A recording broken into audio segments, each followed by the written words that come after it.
আজকে আমি আপনাদেরকে বলবো বৈষ্ণব লক্ষণ। ভিডিওটা স্কিপ না করে সম্পূর্ণ ভিডিওটা আপনারা দেখুন, এতে অনেক কিছুই জানতে পারবেন। তিলকং তুলসী মাল্যং শিখা কৌপিন বহির্বাস, হরির নাম সদা মুখে বৈষ্ণবং পঞ্চ লক্ষণম। এটার মানে হলো, যে ব্যক্তির সর্বাঙ্গে তুলসীমালা, তিলক, শিখা, কৌপিন বহির্বাস এবং মুখে সর্বদা হরিনাম, এই পাঁচটিকে বৈষ্ণবের লক্ষণ বলে ধরা হয়। যাদের মধ্যে উপরোক্ত পাঁচটি লক্ষণ দেখা যায়, তিনি প্রকৃত বৈষ্ণব। এবারে তথ্যগুলো সম্পর্কে বলা যাক। কৌপিন তত্ত্ব। কৌপিন পৃথিবীর স্বরূপিণী, অনন্ত দেব তার ডোরক বহির্বাস স্বয়ং মহাদেব এবং নরনারায়ণ শ্রীহরি।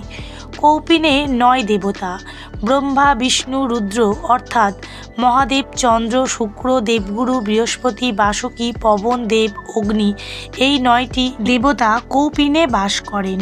বহির্বাস। কৌপিন ধারণ করে তার উপর বহির্বাস ধারণ করবে, তবে কৌপিন পরনে বহির্বাসে আর কাছা দেওয়া চলবে না। কৌপিনের পরিমাপ। কৌপিন দৈর্ঘ্যে 14 মুষ্টি, প্রস্থে প্রাদেশ পরিমিত তৈরি করে চন্দন দ্বারা শোধন করে ধারণ করবেন।